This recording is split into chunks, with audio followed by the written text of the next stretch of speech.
ពេលចឹងប្រពន្ធឃើញនឹកឃើញហ្នឹងព្រឹកមិញគេហត់ដែរអញ្ចឹងទេគេចាប់ដើមហ្នឹងតោះក៏ទៅដែរឥឡូវចង់បានលុយប្រហែលពេលស្រួលបាត់ចឹងសំខាន់យើងចេះយកចិត្តប្រពន្ធ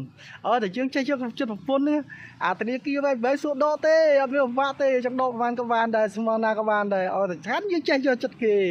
ចេះយកចិត្តគេលួងគេទៅស្រួលណាបងប្អូនអើយបំជឿបងប្អូនធ្វើតាមវិធីរបស់ខ្ញុំតានេះ100លើ100ហ្មងចង់ដកបងប្រហែលក៏បានស្មើណាក៏បានដែរសំខាន់ឲ្យយើងចេះលួងចេះផ្អែមហើយនោះគឺនិយាយស្រីគេជួយចិត្តផ្អែមគេជួយចិត្តលួងអត់ជួយចិត្តបង្ខំទេអូបងប្អូនអរគ្នានេះមកអង្គុយកន្លែងដើមឈើជាក់ជុំឥឡូវមកអង្គុយនឹករឿងមួយលក្ខណៈរឿងតែផុសគ្នាល្អរឿងធនាគារមួយដែលដាក់លុយឲ្យវេទនាដកហ្នឹងហ្មងធនាគារហ្នឹងគេហៅដាក់ស្រួលដកមិនស្រួលដាក់ទៅ1លានអញ្ចឹងដកយ៉ាងច្រើនបាន100000 50000ហើយមិនដកសសួរយកតាណាហើយដកហ្នឹងមានកាយគេយកធ្វើអីគេយកទៅចោលម្លេះតាក់តងរឿងអីគេអូសួរណោះលហេតុ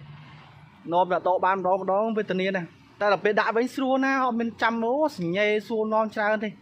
ដាក់មន្ទីរដឹងមន្ទីរភ្លាមបងអត់មានចាំ5 នាទីត្រូវមើលលុយមើលលុយអត់ទេបើយកភ្លាមដាក់ចូលក្នុងធនាគារប៉ាច់ហ្មងហើយធនាគារនោះឈ្មោះវាយប៉ែងធនាគារប្រពន្ធនឹងហើយគេហៅដាក់ស្រួល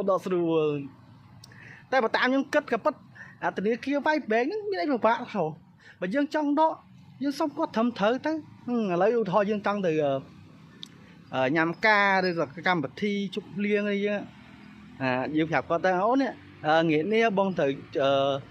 ជប់លៀងញ៉ាំការឬក៏ឡើងចាំបាត់ភ័ក្រអញ្ចឹងសុំអូន100000 200000អីចឹងទៅហើយយើងមានកម្រងឧទាហរណ៍ឡើងយើងមានកម្រងអញ្ចឹងព្រឹកឡើងយើងចាប់ដើមទៅបងសនេមើលគាត់ទៅអោបគាត់មួយថើបគាត់មួយទៅមើល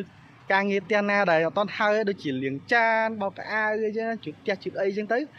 យើងធ្វើឲ្យអស់ទៅហើយយើងត្រូវអង្គុយចិត្តគាត់ទៅដល់យើងលក្ខណៈយើងអោបថើបឲ្យប្រាប់គាត់ថាអូនអើយការងារផ្ទះបងធ្វើឲ្យអស់ហើយឥឡូវអូនមានការងារផ្សេងទៀតទេតែការបងធ្វើបងជួយធ្វើឲ្យហើយអញ្ចឹងណាដល់ពេលយើងនិយាយចឹងគាត់ចាប់ដើមទុនចិត្តដល់ពេលគាត់ទុនចិត្តយើងចាប់ដើមលក្ខណៈបងស្នេហ៍ហើយយើងចាប់ដើមប្រាប់អូនគេហ្នឹងបងជាប់កម្មវិធីអូនមិត្តភក្តិគេហៅទៅគូកណ្ណៅទេក៏ឡើងផ្ទះអញ្ចឹងទៅប្រាប់បងទៅអត់យូរអូនអើយតែម៉ោង8 9ម៉ោងមកវិញញ៉ាំអីតិចតួចហ្នឹងដល់ពេលអញ្ចឹងប្រពន្ធឃើញនឹកឃើញហ្នឹងព្រឹកមិញគេហត់ដែរអញ្ចឹងទេគេចាប់ដើមហ្នឹងតោះ